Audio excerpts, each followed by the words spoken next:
Roma era ambiciosa. Deseaba ser una gran ciudad y progresar hasta alcanzar la máxima expresión.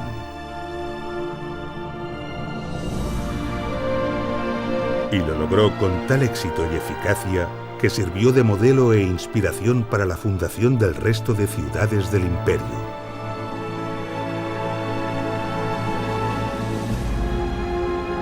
El progreso y el bienestar romano actuaron con mayor fuerza que las victorias en el campo de batalla.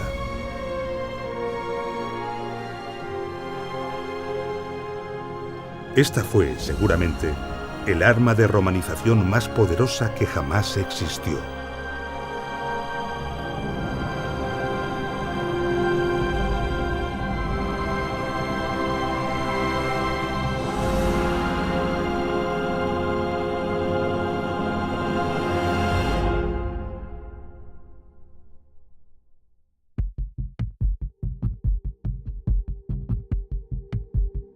La decisión de fundar una ciudad y dónde situarla obedecía a una estrategia militar, logística o comercial. Pero el emplazamiento exacto dependía de factores y condicionantes muy variados. He aquí los principios primordiales en la fundación de una ciudad. En primer lugar, se seleccionará un terreno totalmente favorable, un terreno elevado y abierto, despejado de nieblas y con una orientación que no sea ni calurosa ni fría, sino templada. Se evitará además la proximidad a terrenos pantanosos. De esta forma, Marco Vitruvio Polión, arquitecto y tratadista romano, describe en su tratado sobre arquitectura los factores que se debían tener en cuenta para elegir el emplazamiento de una ciudad. En él considera multitud de factores, como por ejemplo que la cuadrícula de la ciudad debía estar orientada según los puntos cardinales, pero que esta orientación debía ser alterada según la dirección de los vientos dominantes. Y así continuaba con muchos detalles, como la orientación respecto al sol, la distribución alternativa de la cuadrícula según fuera una ciudad de interior o de costa, y un largo etcétera.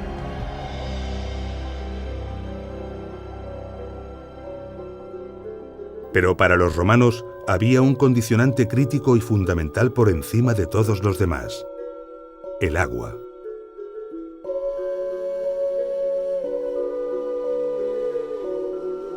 Los romanos sabían que el agua era un elemento fundamental de progreso y bienestar y que debía llegar abundantemente hasta el corazón de la ciudad. Gayo Plinio Cecilio II, escritor, científico, naturalista y militar romano, más conocido como Plinio el Viejo, no pudo ser más explícito y rotundo cuando dijo: «Son las aguas las que hacen la ciudad».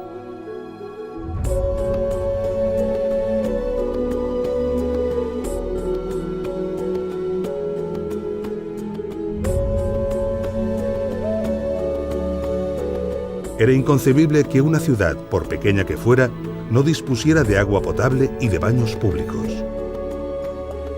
Pero, ¿dónde encontrar grandes caudales de agua cuya calidad sanitaria estuviera asegurada?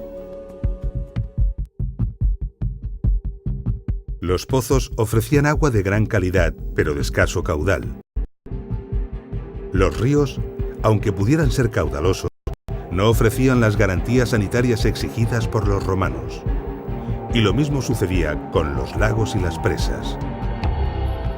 El agua de estos lugares podía contaminarse fácilmente. El agua de lluvia podía ser almacenada, pero no para beber, porque el agua retenida acaba siendo fuente de enfermedades. Solo había una solución posible: captar el agua en los ricos y poderosos manantiales de las montañas. Por lo tanto, antes de fundar una ciudad y escoger su emplazamiento definitivo, era fundamental certificar la existencia de manantiales suficientemente potentes y constantes que, con independencia del clima y las estaciones, asegurasen un suministro ininterrumpido de agua de calidad a los habitantes. Y determinar si la altura y la distancia a la que se encontraban permitía canalizar el agua hasta el emplazamiento deseado para la ciudad, mediante la construcción de uno o varios acueductos.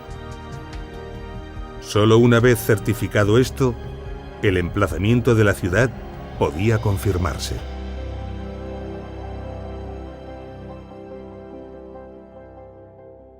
Con el emplazamiento confirmado, se procedía a la delimitación del terreno mediante un ritual que los romanos habían heredado de los etruscos. Un augur confirmaba si el lugar resultaba propicio para los dioses. En cualquier caso, el augur confirmaba un emplazamiento ya escogido por los ingenieros.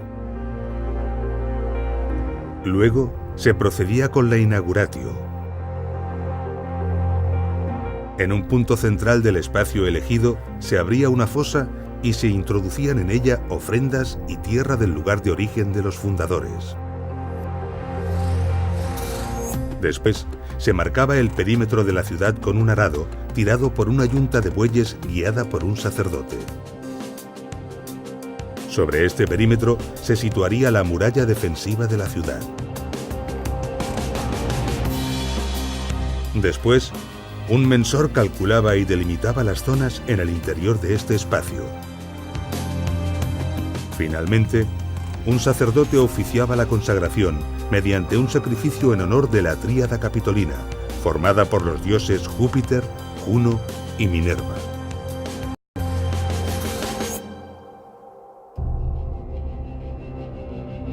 La ciudad romana estaba articulada normalmente sobre dos ejes principales: el Cardo o Cardo Maximus, la calle que se orientaba más o menos de norte a sur, y el Decumanus Maximus, la calle perpendicular a esta que atravesaba la ciudad de este a oeste. El trazado del resto de las calles se realizaba en paralelo a ambas, formando manzanas.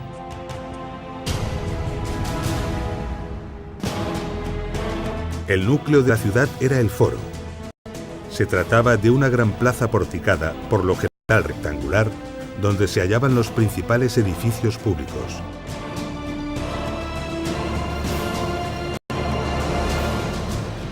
La curia o sede del senado local, las basílicas o edificios civiles donde se celebraban procesos públicos y operaciones comerciales, y los templos, especialmente los consagrados a la tríada capitolina. En las proximidades del foro se encontraban los mercados, y más allá, los edificios públicos dedicados al ocio y a los espectáculos, tales como las termas, el circo, el anfiteatro y el teatro. Este era el modelo de ciudad romana, heredado del modelo hipodámico griego. Este modelo se puede comprobar fácilmente en muchas de las ciudades que han logrado conservar su huella en el territorio gracias a las imágenes de satélite. Por ejemplo, en Mileto, de origen griego, cuyo trazado reticular fue planeado por Hipódamo de Mileto, convirtiéndose en el arquetipo del diseño urbanístico que seguirían las ciudades clásicas. O en Timigat, también llamada Tamugadi, en Argelia, colonia romana. Se aprecia perfectamente el perímetro amurallado, el Cardo Maximus, el Decumanus Maximus, el foro en el núcleo de la ciudad y en sus cercanías el teatro.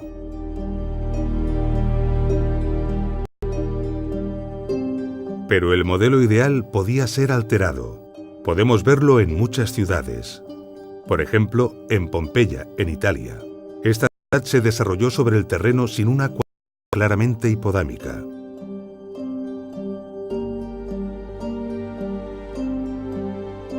También en Palmira, en Siria, de origen nabateo, capital de la reina Zenobia, que finalmente fue conquistada y ampliamente romanizada. Cuenta con magníficas avenidas columnadas, pero su perímetro es muy irregular y la distribución urbana no tiene una estructura claramente cuadrangular.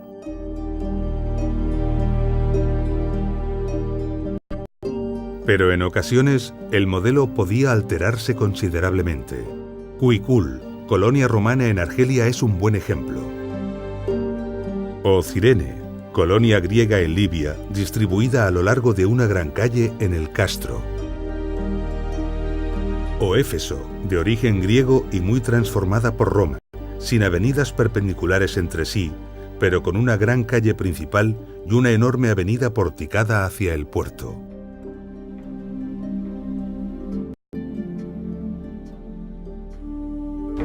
La mayoría de las ciudades romanas eran obras colosales que abarcaban enormes extensiones. Pero a lo largo de 2000 años, todas estas ciudades han sufrido catástrofes naturales, saqueos o destrucciones premeditadas, siendo muchas de ellas prácticamente borradas de nuestro presente. A pesar de ello, importantes restos han logrado perdurar hasta nuestros días.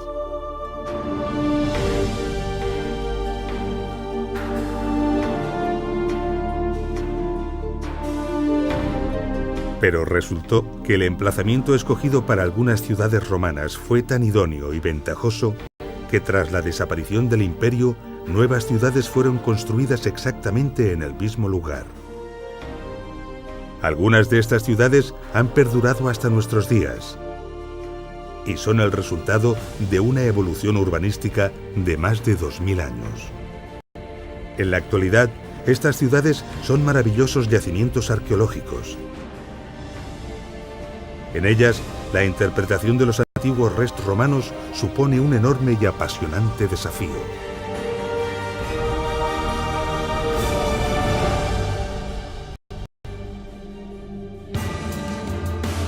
Año 218 a.C.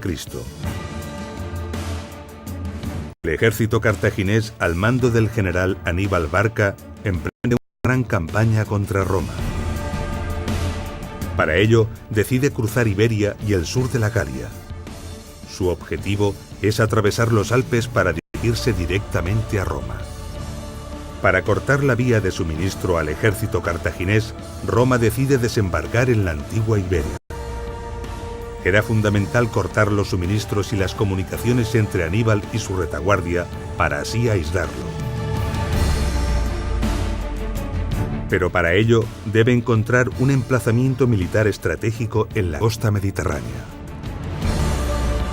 El general Cneo Cornelio Escipión dirige a las legiones romanas con la misión de encontrar este lugar idóneo. Y lo halla en una elevación costera desde la que se domina una bahía propicia para construir un puerto. Allí se levantó un campamento y luego una ciudad. Es la posición de Tarraco, la puerta de Roma en Hispania.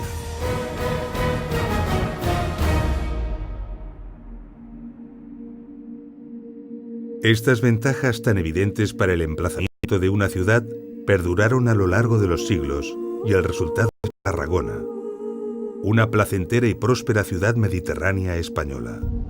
Tarragona, que ha heredado su nombre de la antigua Tarraco, es una de esas ciudades modernas levantadas sobre múltiples ciudades antiguas.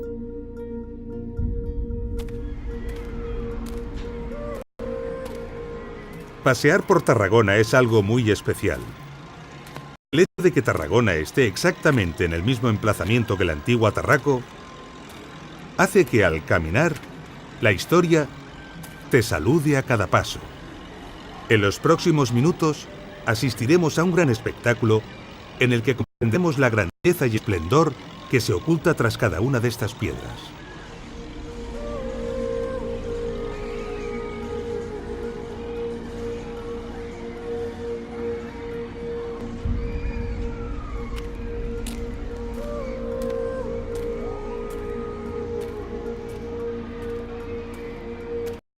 Excavaciones arqueológicas en el centro de la ciudad pusieron en evidencia estos restos. Se trata de 2 filas de columnas, con 14 de ellas en cada fila. Restos mejor conservados de otras ciudades permitieron comprender que estos restos corresponden con los de una basílica.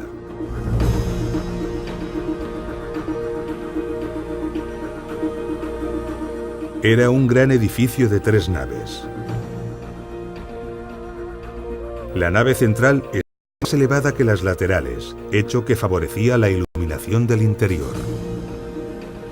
Esta basílica era la Basílica Jurídica, el lugar donde se formalizaban los temas legales como contratos y juicios, pero también actos de culto al emperador. Se trataba de un edificio integrado en el corazón de la ciudad, el foro local. Este contaba también con una plaza de unos 58 por 52 metros. A su alrededor se abría un pórtico de unos 6 metros de anchura, formando así la zona comercial más importante de Tarraco. La excavación arrojó evidencias también de la proximidad de un Capitolio, el templo principal de la ciudad hace unos 2100 años, dedicado a los dioses Júpiter, Juno y Minerva. Si pudiéramos ahora contrastar lo que acabamos de conocer con la realidad, vislumbraríamos rápidamente que la Tarragona actual tendría dificultades para competir en grandeza y esplendor con la antigua Tarraco.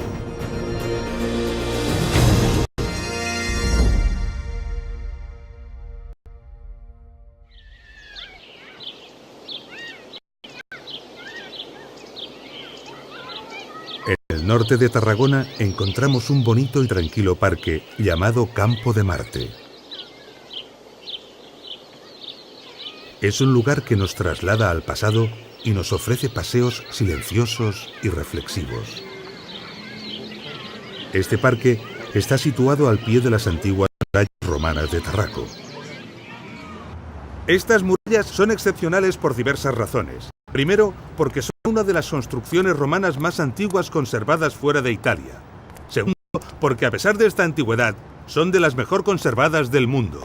En su diseño se emplearon en los 3 primeros metros unos megalitos que sirven como refuerzo para los impactos de las máquinas de guerra y también para constituir una excelente cimentación.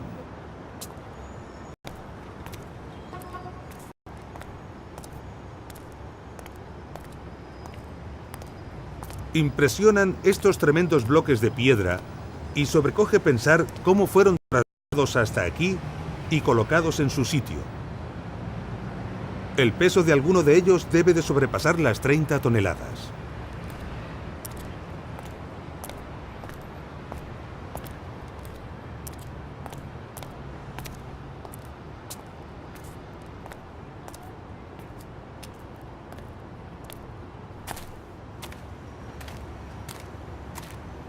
En la parte superior, el diseño contempla una obra de sillares regulares, bien ajustados, unidos en seco y sin mortero. Es el llamado opus quadratum. Muchos de estos sillares presentan marcas incisas que recuerdan obras similares alzadas en Italia. Veamos la técnica constructiva.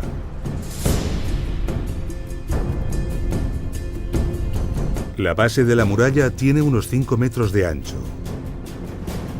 A ambos lados se situaban los megalitos y el interior se rellenaba con piedras gruesas y tierra. Después se situaban los sillares, bien trabajados, perfectamente ajustados y unidos en seco. Cada pocos metros se colocaban otros transversalmente, formando muros interiores. Con esta técnica se lograba un esqueleto interior que reforzaba y aumentaba considerablemente la resistencia de la obra. Se creaban además compartimentos independientes que no comprometían al resto de la muralla en caso de que se abriera una brecha. El interior se rellenaba inicialmente de piedras pequeñas y cascotes de menor tamaño, y después se extendían capas de adobes de unos 10 por 30 por 45 centímetros. La altura total de la muralla alcanzaba los 10 o 12 metros y la anchura en la parte superior unos 4 metros. Suficiente para habilitar una zona de vigilancia conocida como Paso de Roda.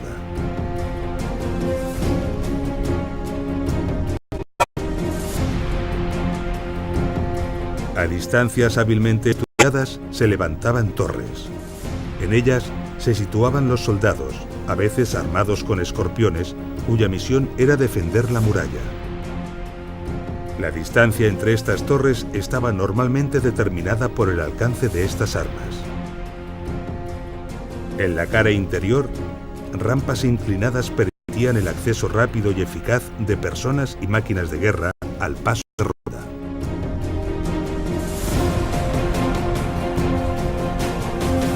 En la actualidad, la parte conservada de la muralla de Tarragona envuelve solo parcialmente el núcleo antiguo, pero en su momento se extendía a lo largo de todo el perímetro de la ciudad, unos 5 kilómetros.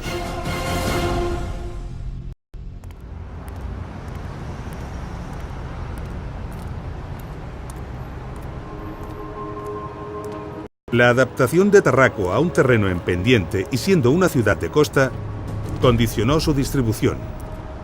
Esto la sitúa claramente en el grupo de ciudades que se apartan del modelo ideal romano. También contribuyó el hecho de ser una ciudad tan importante como lo era una capital de provincia. Tarragona es una ciudad de gran hospitalidad y con un maravilloso clima mediterráneo.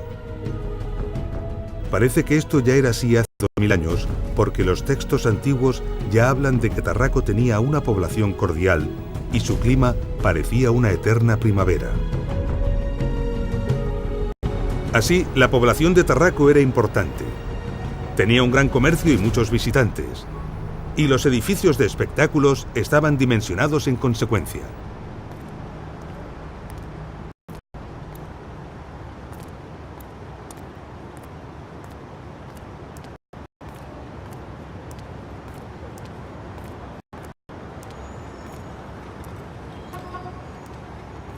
En el extremo oriental de esta calle encontramos hoy restos de la muralla medieval de Tarragona.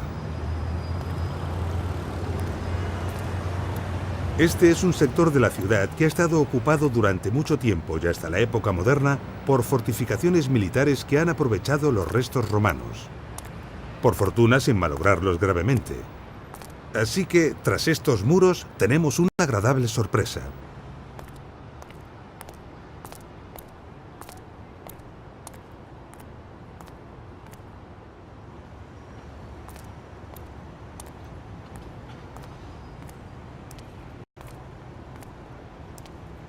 Aquí tenemos los 3 únicos arcos que han sobrevivido de los 55 que formaban la fachada del circo.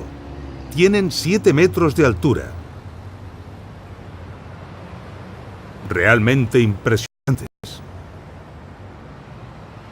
Podemos ver que la fachada está construida con sillares trabajados con esmero. En el interior otros más pequeños de tipo sillarejo. Y las bóvedas vemos que están elaboradas con el famoso hormigón romano.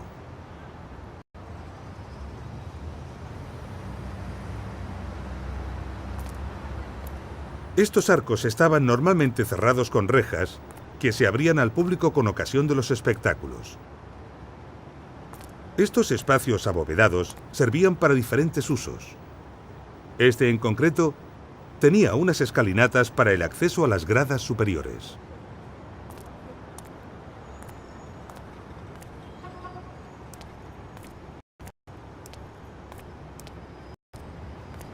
Desde este lugar podemos ver los arcos que se conservan.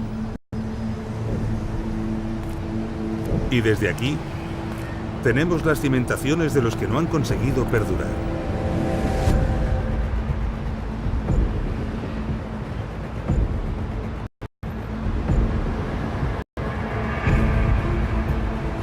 Encontraríamos algunas más de estas cimentaciones si levantásemos esta calle y muchas más debajo de esas casas.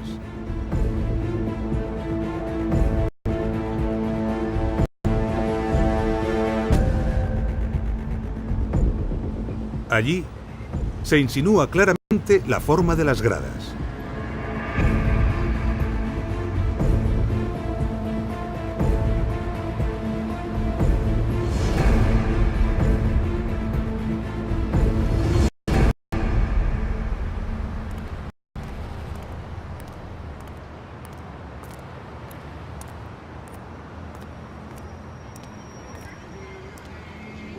Esta es la Plaza de la Font, una turística y bonita plaza llena de terrazas. Al fondo podemos contemplar el ayuntamiento de la ciudad.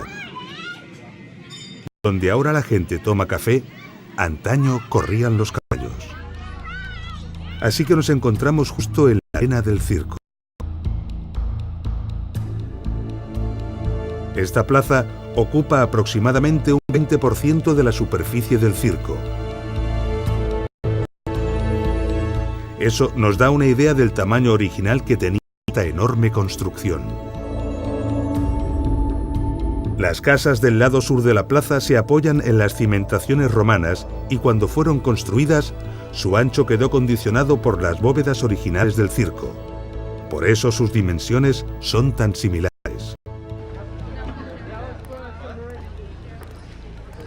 Muchas de estas casas no solo conservan los cimientos romanos, también aprovechan gran parte de las paredes y de las bóvedas. Entremos en esta sucursal bancaria para comprender con claridad lo que estamos hablando.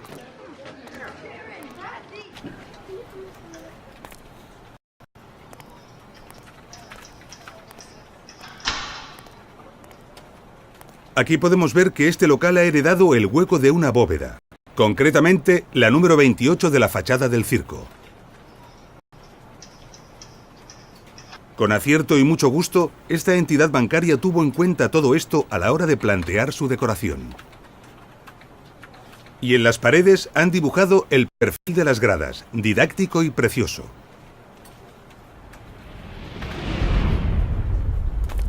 Y esto ocurre en multitud de locales y casas, la mayoría de ellos privados. Muy cerca, en la llamada Plaça dels Sedassos, otras excavaciones han dejado al descubierto nuevos y esclarecedores restos de circo.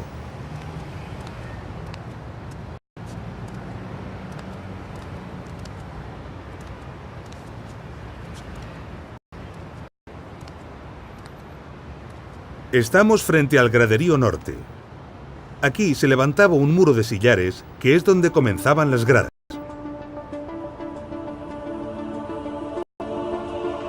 Y por lo tanto, ahí abajo estaría el nivel de la arena.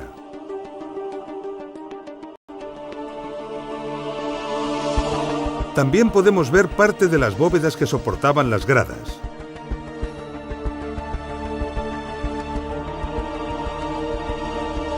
Y cómo las casas de la calle superior están construidas sobre ellas.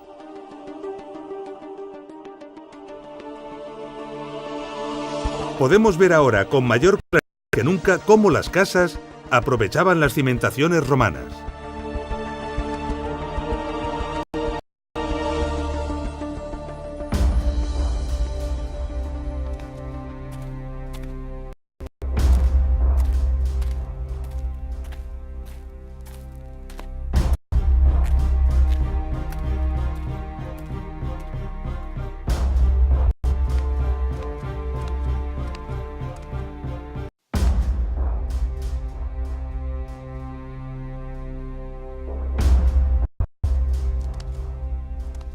Este es un pasillo que transcurre por toda la parte norte del circo, paralelo a las gradas y debajo de ellas.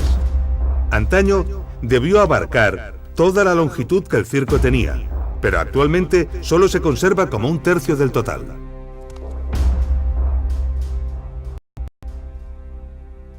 Docenas de estancias aprovechando los espacios de las bóvedas debían de servir de almacén para la operativa y la logística del circo.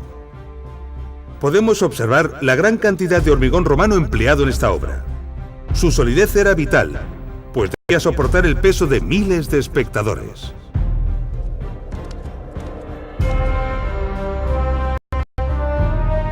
El Circo de Tarraco era un edificio impresionante con una longitud de unos 310 metros y una anchura de entre 100 y 120. La arena dividida por un amplio muro, euripus o espina, decorado con elementos escultóricos y arquitectónicos. Su capacidad era de unos 23.000 espectadores. En él se celebraban los Ludikirkliches, sobre todo las carreras de carros. Una gran torre se encontraba en cada extremo del circo. La torre del lado este, llamada actualmente Torre del Pretorio, se conserva, aunque considerablemente alterada debido a diversas reconstrucciones en el tiempo. Desde ella, Las vistas de la ciudad de Tarragona son imponentes y podemos vislumbrar la grandeza que antaño tuvo que tener el circo romano de Tarraco.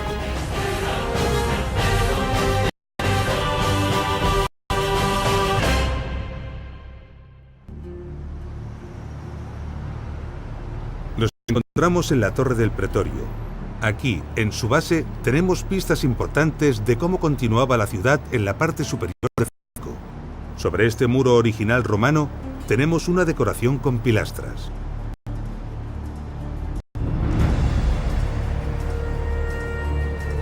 Y aquí, abajo, un indicio de dónde se situaba realmente el nivel de los cimientos. Uniendo esta información con la que arrojan otros hallazgos y por el conocimiento que tenemos de las ciudades de otras partes del imperio, podemos reconstruir el elemento arquitectónico al que pertenecen, la plaza de representación y de administración de la provincia.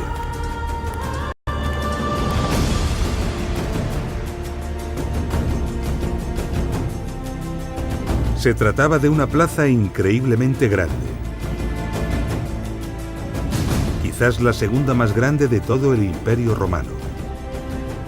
Medía 265 metros de largo y 145 de ancho.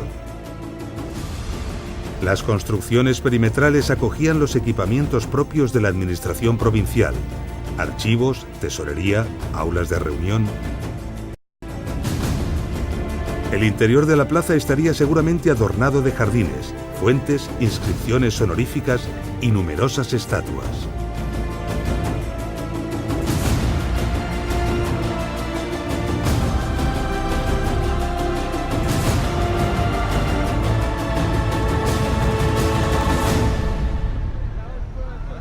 Una escalera monumental se situaba en el lado noreste. Una escalera que coincidía aproximadamente en la misma posición que esta. Hoy en día, estas escaleras dan acceso a esta plaza, donde se encuentra la Catedral de Tarragona. En época de Tarraco, aquí estaba el recinto de culto imperial.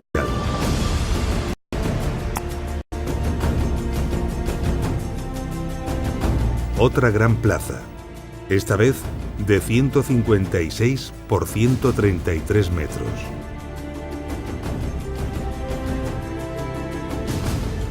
En el centro, coincidiendo aproximadamente con la posición actual de la catedral, se encontraba el templo dedicado al culto del emperador, levantado en honor a Augusto. Ahora podemos tener una imagen bastante precisa de cómo debió de ser la parte alta de Tarraco, lo que constituía la sede monumental del concilio provincial, el área de mayor prestigio de la ciudad. Toda esta área, de más de 18 hectáreas, está ocupada actualmente por el casco antiguo de Tarragona.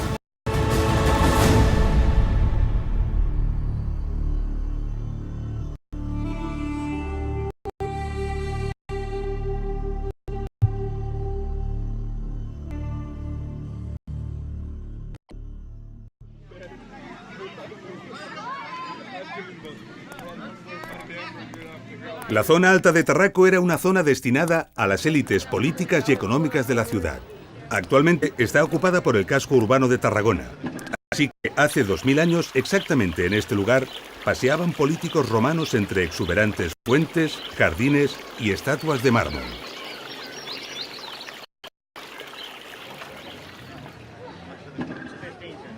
Es imposible no pensar acerca del destino de las enormes y lujosas estructuras que aquí se encontraban. En muchas casas, la mayoría de ellas de poco más de un siglo de antigüedad, encontramos pistas que pueden dar respuesta a estas preguntas. Antiguos pedestales de estatuas con su inscripción original en latín que han sido empleados como material vulgar de construcción. La parte alta de Tarraco sirvió como aprovisionamiento de materiales para otras construcciones, algo que ha ocurrido durante más de 1500 años hasta hace muy poco.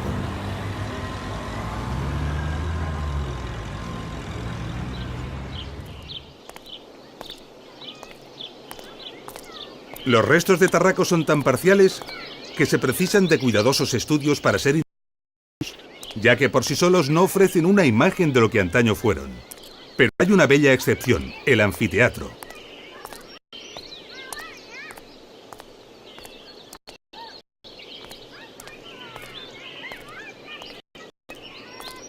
El anfiteatro de Tarragona se ha conservado lo suficiente para darnos una imagen bastante aproximada del edificio que fue.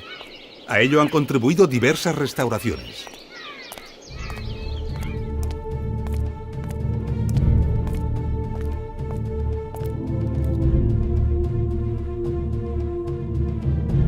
Los técnicos romanos aprovecharon la vertiente del promontorio para cortar en ella parte de las gradas.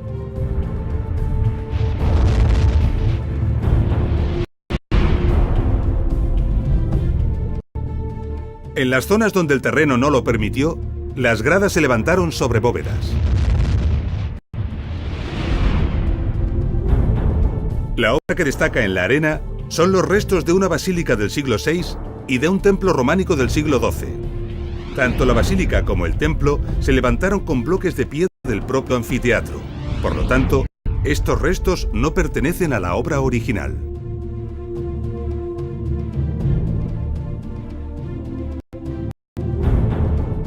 En ese lugar estaba la tribuna.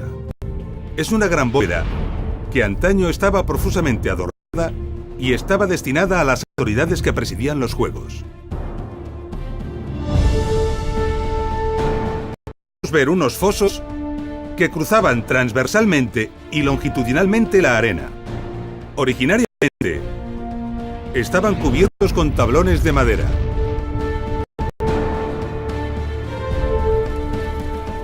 En ellos se encontraban espacios de descanso y de culto donde los gladiadores invocaban a la diosa protectora Némesis.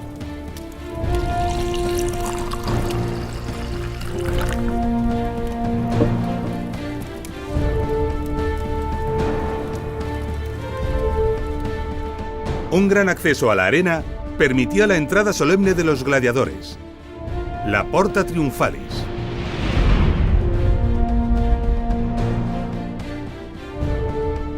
Otro, la salida de los vencidos en combate, la Porta Libitinaria.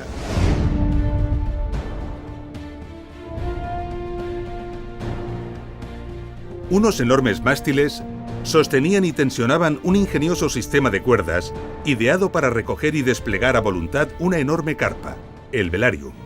Su misión era proteger a los espectadores del sol en días calurosos. Este anfiteatro tenía una capacidad aproximada de 12.000 espectadores.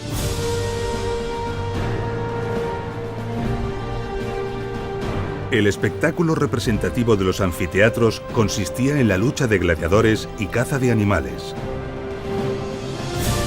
En contraste con la imagen habitual que el cine nos ha ofrecido sobre las luchas a muerte, durante la mayor parte del imperio, ser gladiador era una ocupación lucrativa y duradera.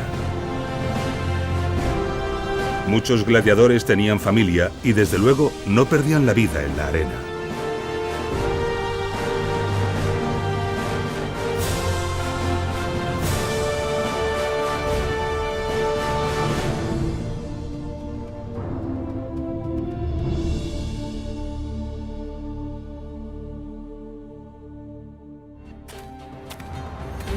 Los vestigios encontrados del anfiteatro y del circo romano de Tarraco han sido importantes, arrojando mucha luz de cómo fueron estos edificios originariamente.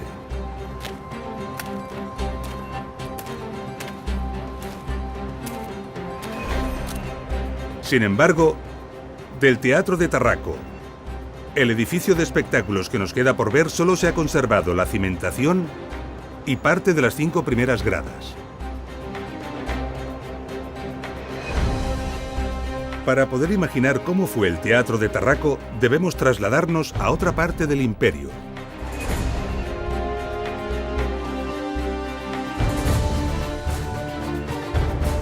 A una ciudad similar a Tarraco, en la que su teatro romano haya conseguido perdurar en mejores condiciones.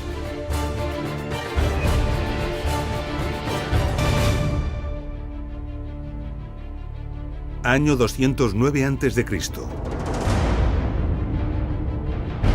Roma, de la mano del general Escipión, ha conseguido cortar las provisiones a Aníbal, pero solo controla la costa nororiental. El ejército de Escipión es muy inferior numéricamente al ejército del cartaginés Asdrúbal Barca, situado al sur de Hispania, lo que preocupa a Roma y desmoraliza a sus tropas. Pero el general Escipión decide, sin recibir órdenes de Roma e inesperadamente, invadir la Iberia cartaginesa. Su estrategia es atacar a Carhadash, la capital cartaginesa en Iberia, en una operación relámpago. La flota romana transporta los equipamientos más pesados, permitiendo al ejército de tierra avanzar a gran velocidad. Carhadash cae en poder de Roma y es bautizada con el nombre de Cartagonova. Cartagonova se convertirá en una de las 3 capitales de la Hispania romana, junto a Tarraco y Córdoba.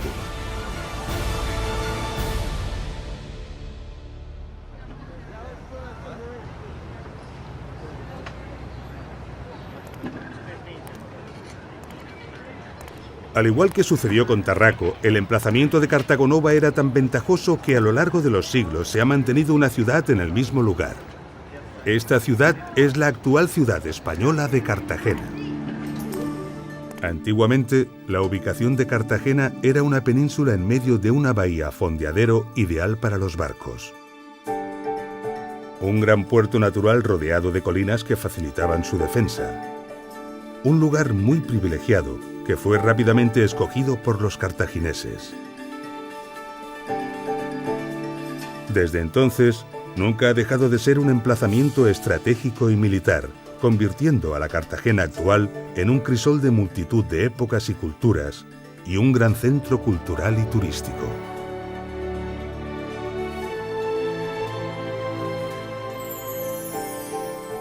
El monumento antiguo más impresionante que la ciudad conserva de todos sus siglos de historia es el Teatro Romano de Cartagonova. Sus restos han sido magistralmente integrados en el tejido urbano de la actual Cartagena, ofreciendo a la ciudad un magnífico espacio museístico. El museo está concebido brillantemente, ofreciendo como última sala de visita el propio teatro.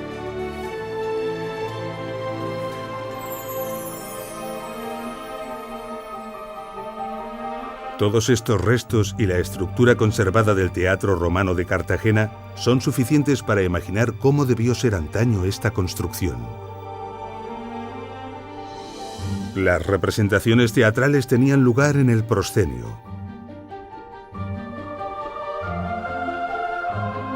A sus pies se encontraba la orquestra, un semicírculo destinado a las autoridades y la orquesta.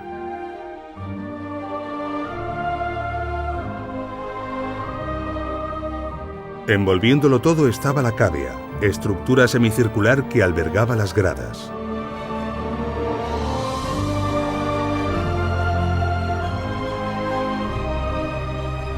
Cerrando el recinto había un espectacular frente escénico compuesto de un doble orden de columnas de mármol de más de 16 metros de altura. Al igual que en los anfiteatros, para proteger a los espectadores del sol, se podía desplegar el velarium.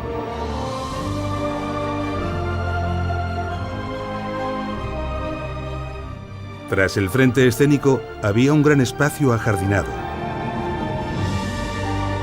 Según Vitruvio, en este lugar se refugiaban los espectadores en caso de lluvias imprevistas y los actores realizaban preparativos. Los teatros romanos eran edificios emblemáticos en los que se representaban obras clásicas y romanas.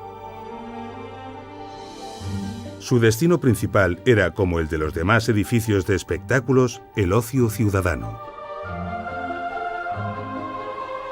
En el Teatro Romano de Cartagonova cabían 6.000 espectadores que se situaban en la cavea en un orden establecido según su rango social.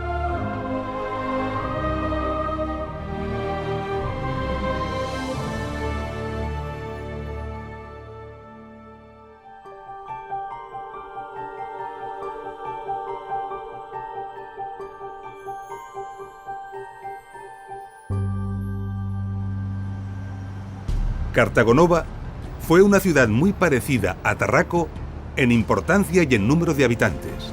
Y la planta del Teatro Romano de Tarragona es muy similar a la planta del Teatro Romano de Cartagena.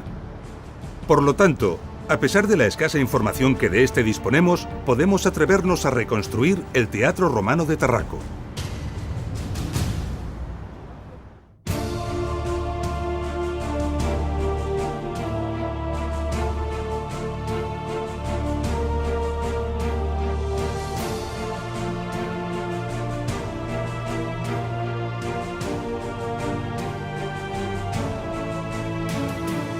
Con la incorporación del teatro, nuestro modelo de la antigua Tarraco se completa sustancialmente, solo faltando el puerto y la ciudad residencial para ser completado. Pero conocer la ciudad residencial de Tarraco es extremadamente difícil, ya que el espacio que ocupaba en tiempos de Tarraco está actualmente ocupado por la parte moderna de Tarragona.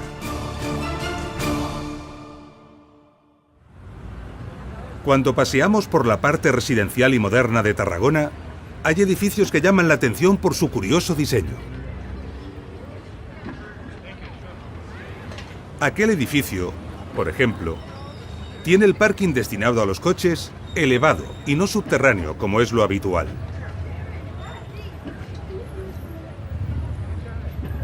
Este diseño no es caprichoso, tiene una poderosa razón. Aquí, bajo el edificio, se encuentran restos de la parte residencial de Tarraco. Restos que aparecieron en las excavaciones realizadas para construir estos edificios y que el ayuntamiento de la ciudad obligó a preservar para su futuro estudio. Son solo cimentaciones, pero todas juntas nos ofrecen una imagen clara. Una imagen de cómo se estructuraba la parte residencial de Tarraco. Calles con aceras, formando manzanas ordenadas a su vez sobre una retícula ortogonal. Ahora podemos ver con claridad cómo se estructuraba la ciudad. Una calle principal atravesándola transversalmente. El foro en el corazón de la ciudad.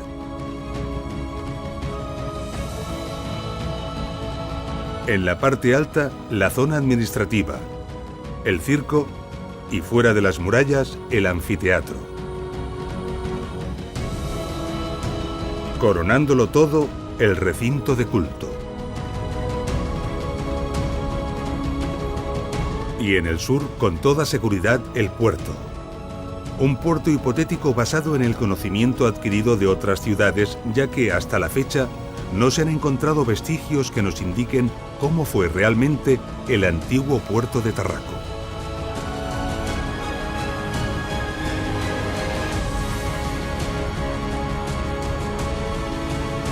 La imagen final de Tarraco sobrecoge y eclipsa a la actual Tarragona.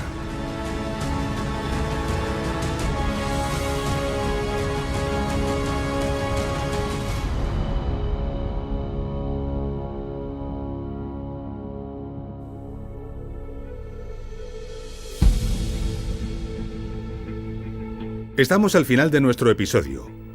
En este documental hemos comprendido la importancia que tuvieron las ciudades romanas para el éxito del imperio. Hemos visto los condicionantes que determinan dónde y cómo se funda una ciudad romana y hemos comprendido que los restos de muchas de estas ciudades antiguas permanecen sepultados bajo algunas de nuestras ciudades modernas.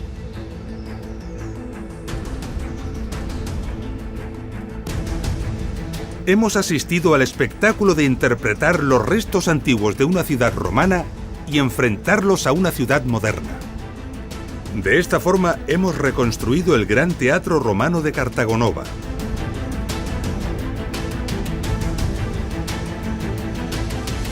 Y la Gran Tarraco.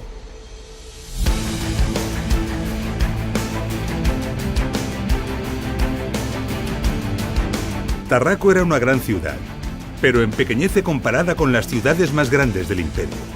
En nuestro próximo episodio viajaremos a algunas de estas ciudades para conocer y comprender muchas de las cosas que nos quedan por ver. Los baños públicos, las casas romanas, los sistemas de alcantarillado, la estructuración del territorio, las villas romanas y, cómo no, la grandiosa Roma. Nos vemos en la segunda parte de Ingeniería Romana Ciudades.